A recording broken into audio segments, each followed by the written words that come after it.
All right, everybody, welcome back to Full Circle with Joyce. Remember, 111 is the SMS line. You can also reach me on Facebook at Switch TV Kenya and send in your comments and your feedback there as well. I'll be happy to touch on those in a few. But for now, let me introduce my next topic and my next guests. Here with me on the show, I have two ladies, Diana Chepkoskei at the far end there, and Lons Kimani Gidinji. Karibuni sana to the show, both of you. Thank you, James. All right, so we want to talk about perinatal loss, and maybe Diana, you can tell us a bit about yourself. You work with Still a Mom. Yeah. Tell us about Still a Mom and your involvement with that organization. Thank you, Joyce, for having us. I'm a psychologist by profession, a grief therapist to be precise. And at Still a Mom, it's a non-profit whereby we offer psychosocial support for bereaved families dealing with stillbirth, miscarriages, or neonatal death. It's the general name is the perinatal loss. So we do this by doing individual therapy, group therapy, and support groups, and we've journeyed with 3,000 women since 2015. Wow. Yeah. Wow. Yeah. And Lons, thank you so much for coming on to the show today. I know this is a difficult topic for you. You actually did lose a child. Yes, I did, Joyce. That was last year. So last year when we got, when we conceived, we were so excited. That was in March. So we had been trying to conceive for some time, and then it happened. So for any couple that gets to that point, you're very, very excited. And we journeyed along. We got to our second trimester. Our first trimester was very good. I didn't have any morning sickness. I was okay. When we got to the second trimester, I started having a bit of swelling here and there, and mostly around my feet and on my fingers. I started swelling, and I thought it's the pregnancy weight, because no one prepares you for such. Right. But during the 5th month, it got out of hand. Now my face was swollen everywhere, like nothing fitted. All my clothes never fitted. I went from a shoe size 35 to 39. Wow. I mean, I could not wear shoes. I could not brush my teeth because my fingers were so swollen. Wow. And all this time, remember, I had gone through all my clinics and no doctor was mentioning anything. We got to the 6th month. My blood pressure now started rising slowly but slowly. It was not very alarming. And no one still mentioned anything. But my mom kept on telling me this swelling is not normal. I kept on comparing notes with my friends who were in the same journey with me, and especially my sister. And no one had the same swelling. No one had the same fatigue that I had. And I kept on assuring my mom that the doctor says, it's okay, I am okay. Yeah. At that point, I remember just asking God, why is this journey so difficult? Right. Because I was having difficulty in breathing, and doing small exercises like walking down up the stairs was such a big task. And I remember just asking God, did you just bring me this far to leave me? And he kept on assuring me that, you know, I'm with you. And I kept him telling me, I am with you. So we walked until the 30th week when my blood pressure just shot up to the roof and it was just out of hand. I got admitted for a few days and then discharged. Then on the 31st week is when we were supposed to go back now for the clinic. And this is when now the doctor, you know, did the usual checking and all that. And I could see her face. You know, all this time, it had not hit me that I was in a space, in a sensitive space. And no one mentioned it. So during the 31st week, when she looked at my face, I was like, okay, this is the doctor. So I've never seen that kind of look before, Right. but hey, she has not mentioned anything. And she sent us for a scan, and we went for that scan, and wow, that is where black and white was really defined. But even at that time, it didn't hit me. Even when when the doctor, when he was doing the scan, when he told me, okay, take this report to your doctor, it didn't hit me. But I remember my husband holding my hands, and he was ice cold.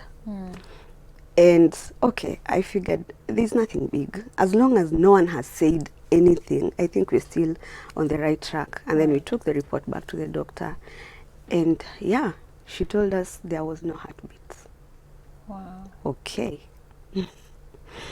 And that was it. It still didn't sink.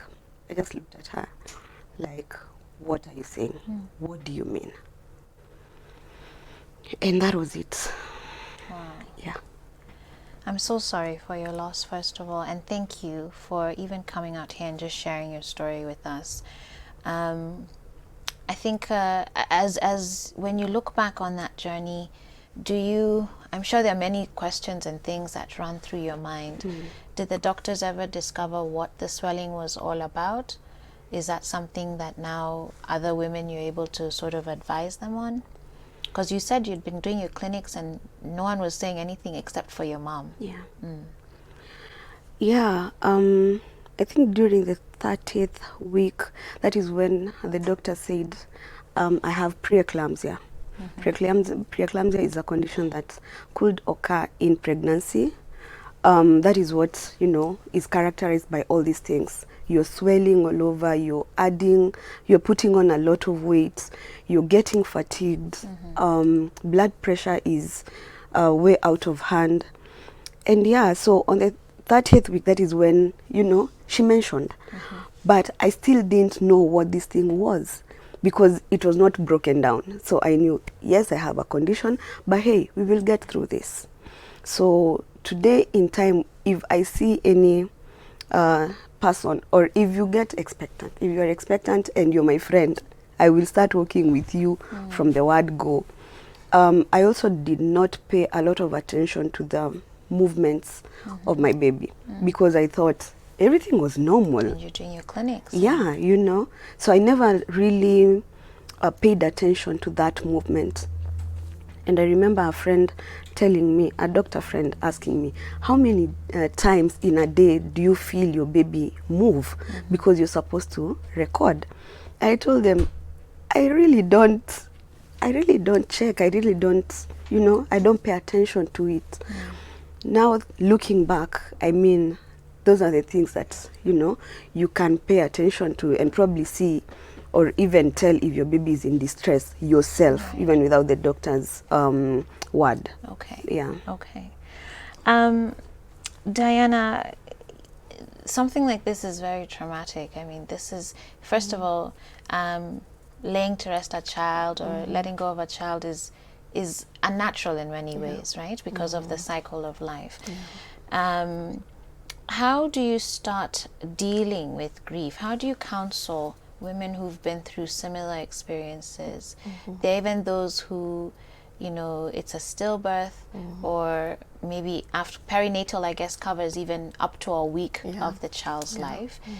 Where does one begin dealing with grief with something like this? Well, grief being a psychological response to loss, it takes time, and the first to 6 months tend to be very intense in the sense that women or even families, because even men grieve, they deal with a lot of shock, a lot of numbness, a lot of confusion, especially during the first weeks. And there are 5 stages that these bereaved families go through, from the point of denial, the point of shock, where you feel like, like Lons, the way she's saying, she couldn't believe that she has lost the baby. And usually at that time, maybe you're in that room with the sonographer and they cannot even feel the heartbeat. So it's so hard to process that you've lost the baby, and immediately you get into a cycle of denial. And after denial, you get into a place of anger, a lot of anger towards yourself. Maybe I wasn't keen enough during the pregnancy. Maybe I should have paid more attention to the heartbeat, or even to the basic milestones that you should actually go through in every trimester. So there are a lot of irritability, and even to God, you feel like God should actually bless you. Why did he allow me to lose this child? This, Or even to your spouse, maybe wasn't supportive, or even to your job, maybe I was working too hard during that period. And after anger, you get to a place of bargaining, and bargaining is full of regrets, and you tend to look back. Maybe it's because I chose that hospital, maybe because I settled for that guy now, maybe it's because of my job. So you try to look at the blame that probably you might have, things that you might have done that contributed to this. And bargaining puts you in a place whereby you like to negotiate with God, that I will live a good life, I will support other people who are dealing with grief, so that I do not lose the baby again. So it takes you to a very weird place rationally, and you try to negotiate so that you can make sense of the loss, because you have a lot of questions. This is something abnormal, and you are trying to ask yourself, why me? And after the bargaining, you get to a place of depression, a state of extreme sadness, and you prefer to be withdrawn from people. And the height of depression is whereby you're able to process your feelings, and you're able to come in touch with the most difficult of emotions. And after depression, you now get to a place of acceptance. Acceptance is being in a place of being at peace with the reality that baby is not here, but you're able to continue with that relationship with the baby. It doesn't mean that you have good days or you don't have bad days anymore. It means that the crying days are fewer, but you're able to manage your grief in a better way. So it doesn't mean when I talk of the 5 stages, it happens in a, like from the first one to the last one. It's different. It's a ball of emotions, and you can get yourself in depression, then back to denial, to anger, to bargaining. So it keeps on changing. So that's how grief looks like, and how we take our families through these 5 stages. We encourage them to be emotionally aware, to know, what am I feeling right now, and how am I responding to these emotions. Absolutely. We don't want them to block it. We want them to acknowledge that it's okay to be in that space. It's okay to cry. It's okay to talk about your story, and it's a journey. It has no time frame. Absolutely. And I like that you've emphasized it has no time frame. Because Lance, I don't know, where you would say you are in that journey, but it's different for different people, and it can take a while. It could take months, it could take weeks, it could even take years for some people. But I think that's also why, as a culture, we also need to be very sensitive, I feel, to people and the sort of situations that they're going through. So when you're out there with your Facebook comments and your words, you don't know what someone is dealing with. You don't know at what point someone is, at their stage of grief or whatever. So I guess my point here is, let's be decent human beings, right? Because clearly everybody would need support from something like this. Yeah, for sure. And Lance, coming back to you then, I mean, you're at a point where hopefully you've been dealing, through the stages of grief at your own pace, but you're even at a point where you can even speak about it today, and I applaud you for that. When you consider,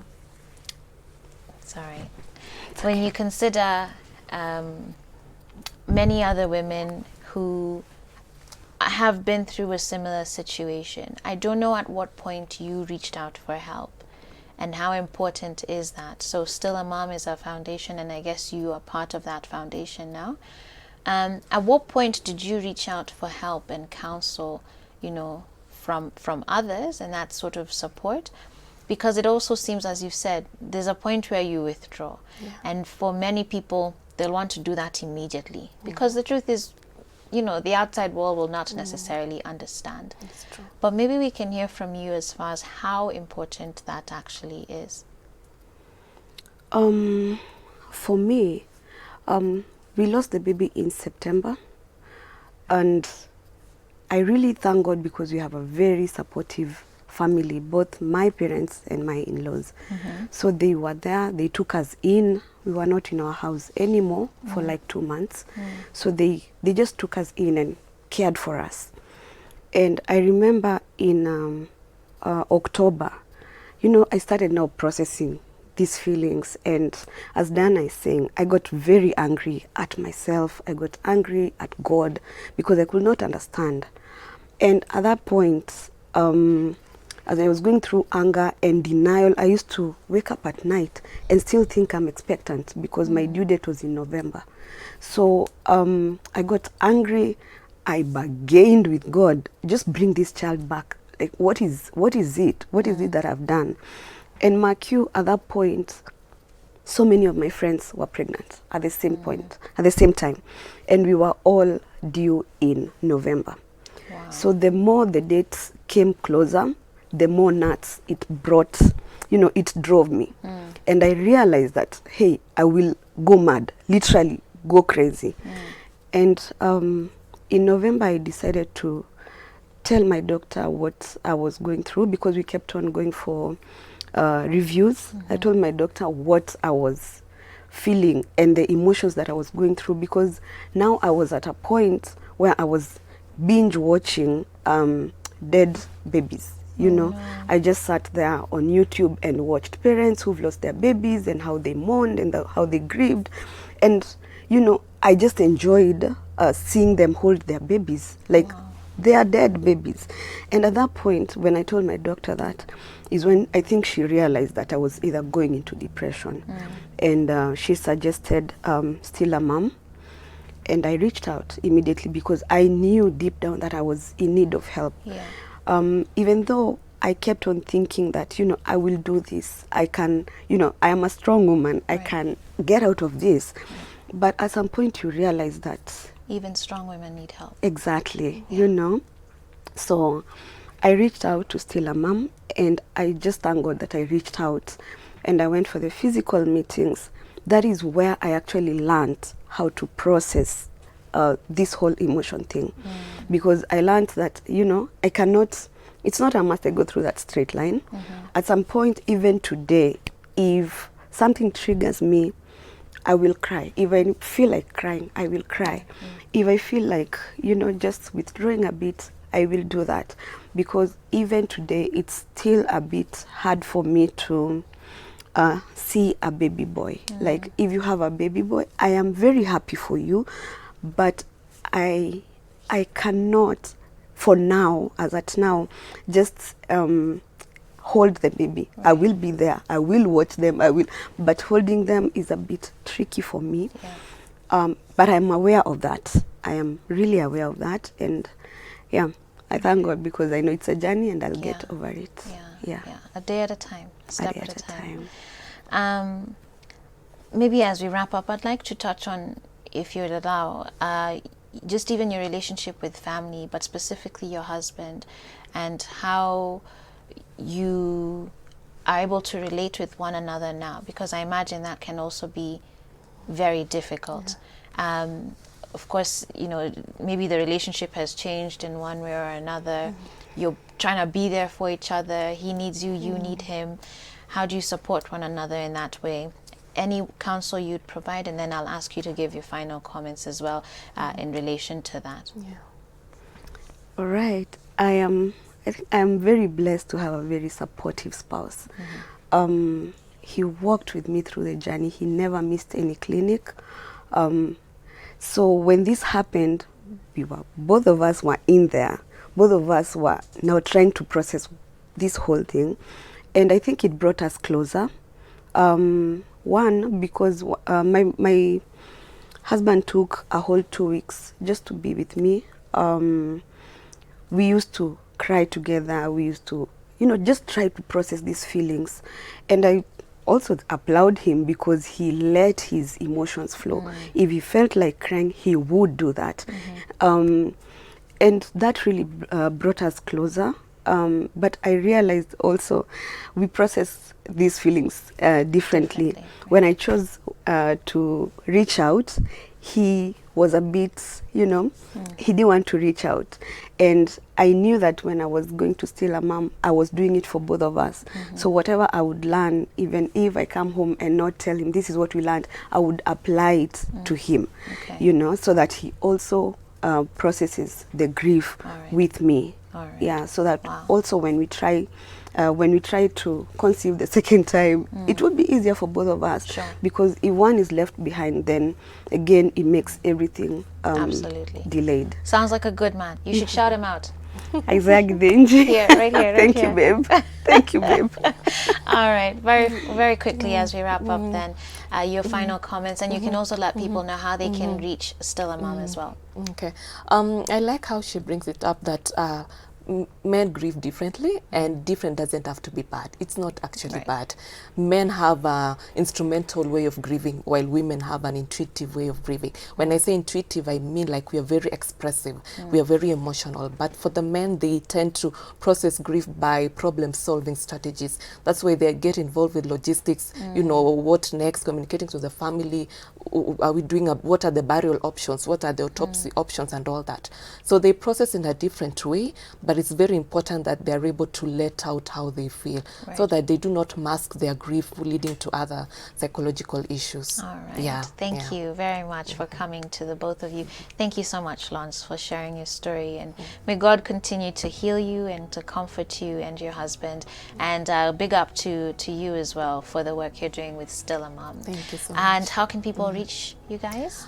They can reach us through our social media platforms, Facebook at Still a Mom, Twitter at Still a Mom Africa, Instagram at Still a Mom, or even our counseling line, which is 0719 629 787. All right. Yeah. Thank you so much for coming. We do appreciate you. And with that said, I think we need to take a break now as we get ready for the second hour of our show. And we'll be telling you a bit about what's lined up for you at the top of the hour. This is Full Circle with Joyce.